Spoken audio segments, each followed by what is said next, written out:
Welcome friends. OTG அல்லது அவன் இதுக்கு எப்படி கவர் ஸ்டிச் பண்ணுறது அப்படிங்கிறத பார்ப்போம். இது கூலிங்காக இருக்கும்போது மட்டும் இந்த கவர் யூஸ் பண்ணுங்க. நான் ஃபஸ்ட்டே சொல்லிடுறேன், ஏன்னா நம்ம துணியில் தான் செய்கிறோம். அளவு எப்படி எடுக்கணும்னு சொல்கிறேன். மேல் பக்கம் ஒரு அம்புக்குறி இருப்பாருங்க, அதே மாதிரி ஒரு அளவு, சைடில் அகலத்தில் ஒரு அளவு எடுத்துக்கணும். அதே மாதிரி ஓடிஜியோட ப்ளூ கலரில் அம்புக்குறி போட்டுக்க பாருங்கள். இங்கே கீழே இருந்து மேல் பக்கமாக பின் பக்கம் வரை நம்ம ஒரு அளவு எடுக்கணும். 3 அளவு நமக்கு மொத்தமாக நமக்கு தேவைப்படும். 4 அளவு நமக்கு தேவைப்படும். மெஷர்மெண்ட் சொல்கிறேன். இதை உங்களோட உங்களோட அவன் பார்த்து நீங்கள் மைக்ரோவேவ் ஆன் இருக்கு பார்த்தீங்களா, அதை நீங்கள் மெஷர் பண்ணிவிட்டு அதுக்கப்புறமா நீங்கள் இதே போல் எடுத்துக்கோங்க. இதில் நான் சீம் அலவன்ஸ் 1 இன்ச் கொடுத்துருக்கேன். எனக்குள்ள இதில் 17.5 இருந்தது. இப்போ நான் இதில் 18.5 எடுத்துருக்கேன். 18.5 ஹைட் எடுத்துருக்கிறேன். அடுத்து இந்த விட்த் பார்த்தீங்கன்னா அதே மாதிரி தான். சீம் அலவன்ஸில் நம்ம ஒரு 1 இன்ச் மட்டும் கூட்டிக்கணும். 20 எடுத்துருக்கிறேன். உங்களோட அவன், அதாவது மைக்ரோவேவ் அவனை நீங்கள் மெஷர் பண்ணிவிட்டு அதுக்கப்புறமா கட் பண்ணிக்கோங்க. இது நான் 2 பீஸாக கட் பண்ணி வச்சுருக்கேன். 2 பீஸ் இல்லை, 2ஆக ஃபோல்ட் பண்ணியிருக்கேன். 2 மடிப்பு போட்டு எடுத்துருக்கேன். அதுக்கடுத்து தனியாக 2 பீஸ் நமக்கு தேவைப்படும். அதோட மெஷர்மெண்ட் சொல்கிறேன். இது நமக்கு சைடில் ஜாயின் பண்ணக்கூடியது. இதே மெத்தடில் நீங்கள் தச்சுக்கலாம். அளவெடுத்து தச்சுக்கோங்க, ஏன்னா ஒவ்வொரு சைஸில் இருக்கும். இதில் 14 இன்ச்சஸ் இருக்குது. நான் வச்சுருக்கிறது ஓடிஜி, அதனால் இது கொஞ்சம் பெருசாக இருக்கும். அவன் இதை விட கொஞ்சம் சிறுசாக தான் இருக்கும். 14, இதில் 15.5 எடுத்துருக்கிறேன். எப்போவுமே நம்ம சீம் அலவன்ஸுக்கு ஒரு 1/2 இன்ச், நீங்கள் எடுக்கிற அளவுலேருந்து ஒரு 1/2 இன்ச் அல்லது 1 இன்ச் கூட நீங்கள் கூட்டி வச்சுக்கலாம். அதில் 2 பீஸ் கட் பண்ணிக்கணும். இது சிங்கிள் பீஸாக ஃபோல்ட் பண்ணி ஒரு பீஸ் கட் பண்ணிக்கோங்க. அடுத்து இந்த பீஸ் தனித்தனியாக 2 பீஸ் கட் பண்ணிக்கோங்க. இப்போ நம்ம எப்படி தைக்கிறதுன்னு பார்க்கலாம். இப்போ நம்ம ஃபோல்ட் பண்ணி வச்சுக்கோம் பார்த்தீங்களா, அந்த இடத்துல நமக்கு மேல் பாகம் வருது. அந்த ஓடிஜியோட மேல் பாகம் வருது பாருங்கள். அந்த இடத்த நான் கால்குலேட் பண்ணி பாதியாக வச்சுருக்கேன். இது 6.5. இந்த இடத்துல நம்ம ஒரு தையல் போடணும். இதை பாருங்கள், மேல் பக்கம் நமக்கு 13 கிட்ட வரும். அதை நான் 6.5 மாற்றிருக்கேன். நீங்களும் மேல் பக்கம் அளந்து பார்த்துக்கோங்க. அளந்து பார்த்துட்டு அதை பாதியாக பிரிச்சுக்கோங்க. பிரித்து இந்த மாதிரி நோட் பண்ணி வச்சுக்கோங்க. 2 சைட்லையும் அப்படி நோட் பண்ணிவிட்டு இந்த இடத்துல நம்ம ஒரு தையல் கொடுக்கணும். உள் பக்கமாக ஷோல்டர் நம்ம ஜாயின் பண்ணுவோம். ஷோல்டரில் நம்ம சும்மா தைப்போம், பார்த்துருக்கீங்களா?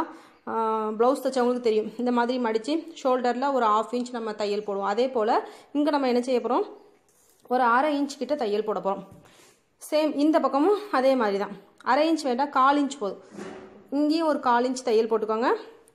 இங்கேயும் ஒரு 1/4 இன்ச் தையல் போட்டுக்கோங்க. போட்டுட்டு அதுக்கப்புறமா நம்ம எப்படி ஜாயின் பண்ணுறதுங்கிறத பார்ப்போம். இந்த 2 பக்கமும் நம்ம தையல் போட்டுக்கோங்க பாருங்கள். ஒரு 1/2 இன்ச் அளவுக்கு இந்த சைடும் ஒரு தையல் போடணும், இந்த சைடும் ஒரு தையல் போடணும். சென்டரில் நம்ம ஏற்கனவே மார்க் பண்ணியிருந்தோம் பார்த்தீங்களா, அதே மாதிரி மார்க் பண்ணிவிட்டு சென்டரில் தையல் போடணும். அது சொல்லியிருந்தேன், நான் தைக்கிறது சொல்லியிருந்தேன். இங்கனக்குள்ளேயும் தைச்சிட்டு கீழேயும் நம்ம ஒரு 1/4 இன்ச் மடித்து தைச்சிடணும். இப்போ இந்த இடத்துல தான் நம்ம இந்த பீஸை ஜாயின் பண்ண போகிறோம். இதுலேயும் நம்ம வித் வைஸில், அதாவது இப்படி கீழ் பக்கமாக போடக்கூடிய இப்படி இருக்கும் பார்த்தீங்களா, இந்த துணி நமக்கு இப்படி தான் வரும். அந்த இடத்த நீங்கள் கால்குலேட் பண்ணி கீழ் பக்கம் தைச்சிக்கோங்க. நீங்கள் எடுக்கிற டிசைனை பொறுத்து அதை இப்படி கீழ் பக்கமாக ஒரு சைடில் மட்டும் தைக்கணும். இது அகலத்தில் தைக்கணும். நமக்கு வித் வைஸில் தைக்கணும். 2 துணியையும் அப்படி தைச்சி வச்சுக்கணும். இதையும் நான் தைச்சி வச்சுட்டேன் ஏற்கனவே. இப்போ இந்த துணியை நம்ம இதில் வச்சு தைக்க போகிறோம். 3 பக்கமும் தைக்கணும். நான் எப்படி தைக்கிறதுங்க சொல்கிறேன். அதை இப்படி வச்சுட்டு நம்ம ஏற்கனவே கொஞ்சம் அதிகமாக விட்டுருக்கோம், துணி அதிகமாக விட்டுருக்கோம். அந்த இடத்துல நமக்கு எக்ஸ்ட்ரா துணி வந்துச்சுன்னா இதுவரை வச்சு பார்க்கணும். வச்சு பார்த்துட்டு நமக்கு இப்போ இந்த 2 இன்ச் அளவுக்கு வேஸ்ட்டாக தான் வருது. அதை நம்ம இதில் வச்சு தைச்சோம்னா நமக்கு கரெக்டாக வராது. அதனால் இந்த பீஸை மட்டும் நம்ம இப்போ கொஞ்சம் கட் பண்ணி எடுத்துருவோம். இதை கட் பண்ணி எடுத்துட்டு அதுக்கப்புறமா இந்த இடத்துல நம்ம தையல் கொடுக்கணும். இப்போ இந்த இடத்துல தைச்சிட்டு கொஞ்சம் ஒரு 1/4 இன்ச் மட்டும் வெளியே வர்ற மாதிரி துணியை விட்டுட்டு அதுக்கப்புறமா நீங்கள் கட் பண்ணுங்கள். மீதம் இருந்ததுன்னா வச்சுட்டு இங்கேயும் ஒரு 1/4 இன்ச் அளவுக்கு, இந்த இடத்துலையும் ஒரு 1/4 இன்ச் அளவுக்கு விட்டுட்டு மீதமுள்ளதை கட் பண்ணிடணும். கட் பண்ணிவிட்டு இங்கே ஒரு தையல் போடணும் மேல் பக்கமாக. அதுக்கடுத்து இந்த இடத்துல வச்சு இந்த இடத்துலையும் நம்ம தையல் போட்டுடணும். நம்ம ஃபஸ்ட்டு கட் பண்ணுவோம். இதை பாருங்கள், ஒன்று போல் கட் பண்ணிட்டோம். இப்போ கொஞ்சம் போல் மட்டும் எக்ஸ்ட்ரா துணி இருக்குது. இதை நம்ம இந்த சைடில் வச்சு தைக்கும்போது உள் பக்கமாக போயிடும். இந்த இடத்துலேருந்து நம்ம தைக்கணும். தைச்சிட்டு இங்கே வர தைச்சிட்டு அதுக்கடுத்து அதை அப்படியே இந்த எக்ஸ்ட்ரா துணி இருந்தால் கட் பண்ணிடுங்க. கட் பண்ணிவிட்டு இங்கே கொண்டு வரணும். இங்கே கொண்டு வந்து அப்படியே தைச்சிட்டு நான் ஸ்டிச் பண்ணுறதை காமிக்க முடியாதுங்கிறதுக்காக தான் நான் இதை சொல்லிகிட்ருக்கிறேன். அதுக்கடுத்து நம்ம இப்படி இங்கே வரணும். இங்கேருந்து வச்சு பாருங்கள். இங்கேருந்து வச்சு பார்த்துட்டு இங்கே கரெக்டாக வர்ற அளவுக்கு வச்சுட்டு இங்கே எக்ஸ்ட்ரா துணி இருந்தால் கட் பண்ணிவிட்டு ஒன்று போல் நம்ம ஸ்டிச் பண்ணிட வேண்டியதான். ஸ்டிச்சிங் ஃபினிஷ் பண்ணிட்டோம் பாருங்கள். இங்கேருந்து அப்படியே ஸ்டார்ட் பண்ணி இங்கே கொண்டாந்துருக்கோம். கொஞ்சம் எக்ஸ்ட்ரா துணி இருந்துன்னா கட் பண்ணிவிடுங்க. இந்த இடத்துல நான் கட் பண்ணாமல் உங்களுக்கு காமிச்சிருக்கேன் பாருங்கள். எக்ஸ்ட்ரா துணி இருந்துன்னா கட் பண்ணணும். அதுக்கடுத்து அந்த துணியை அப்படியே மேலே கொண்டு வந்து இங்கே வர கொண்டாந்து ஃபினிஷ் பண்ணியிருக்கோம். தைச்சிட்டு அதை அப்படியே டர்ன் பண்ணி இந்த இடத்துல முக்கு திருப்பி டர்ன் பண்ணுங்கள். துணியை எடுத்துகிட்டு டர்ன் பண்ணுங்கள். அப்போ தான் உங்களுக்கு கரெக்டாக வரும். இந்த இடத்துல டர்ன் பண்ணிவிட்டு அப்படியே தையல் போட்டு இங்கே வர கொண்டாந்து ஃபினிஷ் பண்ணிடணும். இங்கே தைக்க முந்தி இங்கே வச்சு சரி பார்த்துட்டு அதுக்கப்புறமா தைங்க. இது உங்களுக்கு புரியும்னு நினைக்கிறேன். இப்போ நமக்கு கவரில் ஒன் சைடு ரெடி ஆகிருக்கு. அதே போல் அதர் சைடும் நம்ம ஸ்டிச் பண்ணணும். இந்த சைட்லேயும் அதே மாதிரி தான் நம்ம ஸ்டிச் பண்ணணும். இந்த துணியை நான் மறுபடியும் வச்சு காமிக்கிறேன். இப்படி நம்ம வச்சுட்டு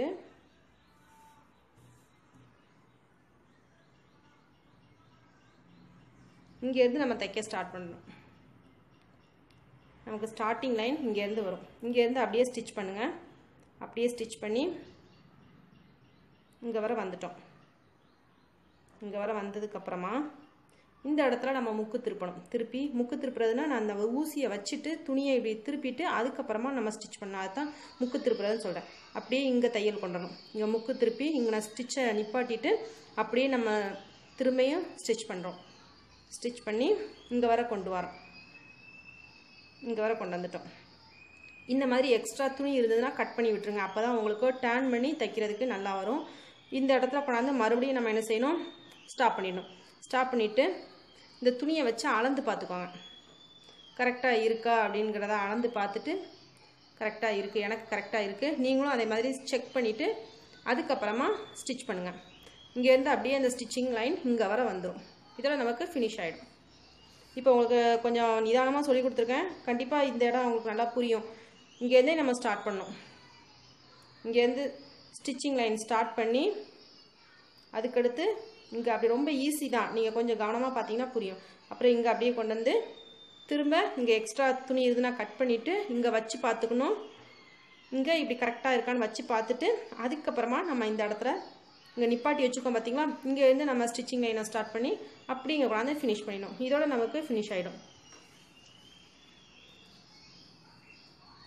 இதில் நான் ஃபினிஷ் பண்ணியிருக்கேன் மேடம். இதே மாதிரி நமக்கு ஃபினிஷ் ஆகும். இப்போ நம்ம இதை ஸ்டிச் பண்ணிவிட்டு பார்ப்போம்.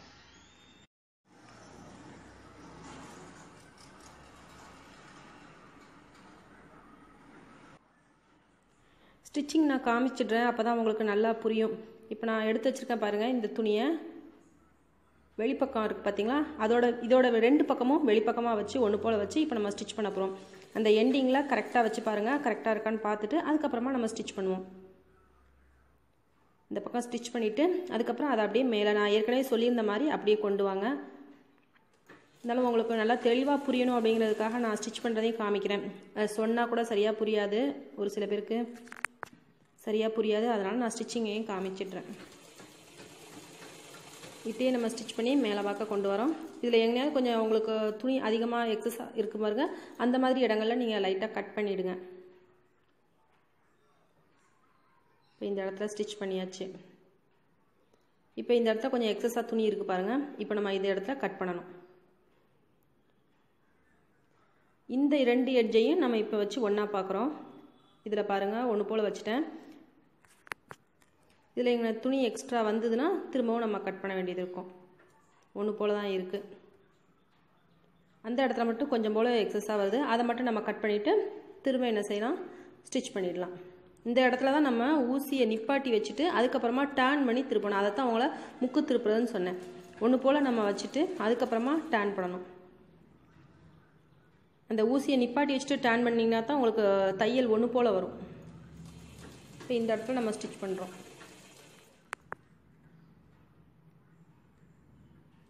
அப்படியே ஸ்டிச் பண்ணி மேலே வர கொண்டு வரோம். ஸ்டிச்சிங்கை கொஞ்சம் கவனமாக பார்த்தீங்கன்னா நல்லா புரியும் உங்களுக்கு, இன்னும் கொஞ்சம் நல்லா புரியும்.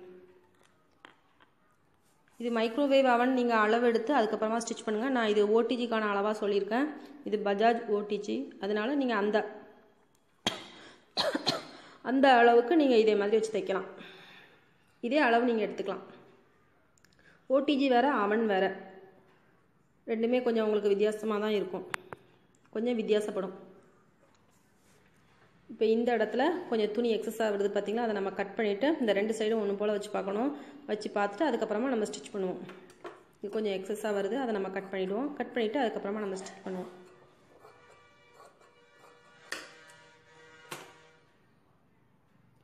இப்போ ஒன்று போல் வச்சு பாருங்கள்.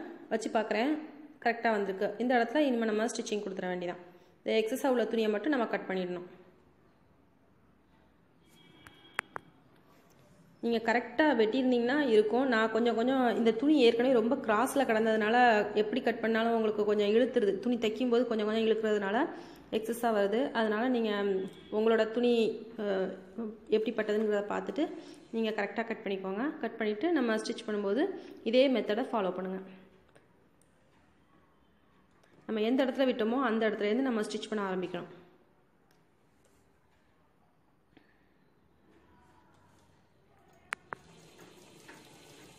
நியூ வியூவர்ஸ் சேனலை மறக்காமல் சப்ஸ்கிரைப் பண்ணுங்கள். நிறைய டெய்லரிங் வீடியோஸ் போடுவேன், ஸோ மறக்காமல் சப்ஸ்கிரைப் பண்ணுங்கள். பக்கத்தில் இருக்க பெல் சிம்பலையும் கிளிக் பண்ணுங்கள். அப்போ தான் உங்களுக்கு நியூ வீடியோஸோட அப்டேட்ஸ் எல்லாமே உடனடியாக கிடைக்கும்.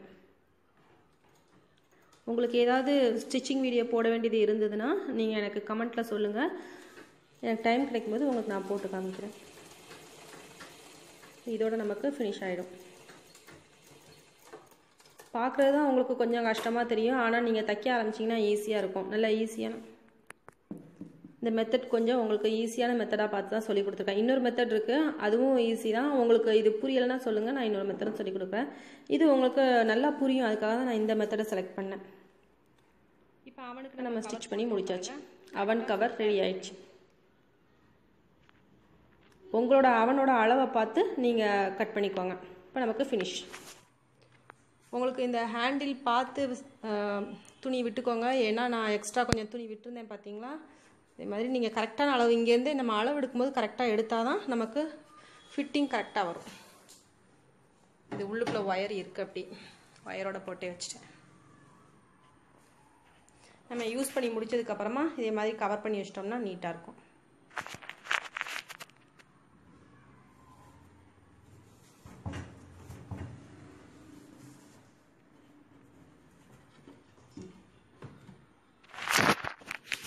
அவன் மேலே நம்ம சும்மா துணியை போட்டு மூடி வைக்கிறத விட இதே மாதிரி நம்ம ஸ்டிச் பண்ணிவிட்டு போட்டு மூடி வச்சோம்னா லைஃப் லாங்காக இருக்கும். உங்களுக்கு அதிகமாக தூசி அடையாது.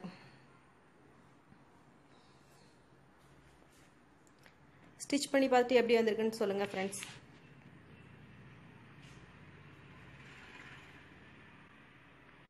வீடியோவை ஃபுல்லாக பாருங்கள், அப்போ தான் உங்களுக்கு ஸ்டிச் பண்ணுறது ஈஸியாக இருக்கும். ஒரு தடவை பார்த்துட்டு ட்ரை பண்ணிங்கன்னா வராது. அதனால் வீடியோவை ஃபுல்லாக பாருங்கள், அதுக்கப்புறமா நீங்கள் ட்ரை பண்ணுங்கள். மாஷா டெய்லரிங் சேனலை மறக்காமல் சப்ஸ்கிரைப் பண்ணுங்கள். பக்கத்தில் இருக்க பெல் சிம்பலையும் கிளிக் பண்ணுங்கள். உங்களுக்கு ஏதாவது வீடியோஸ் தேவைப்பட்டால் கமெண்ட்டில் சொல்லுங்கள், அடுத்த வீடியோஸாக நான் போடுறேன். Thank you friends. இந்த வீடியோவை பொறுமையாக பார்த்தமைக்கு நன்றி.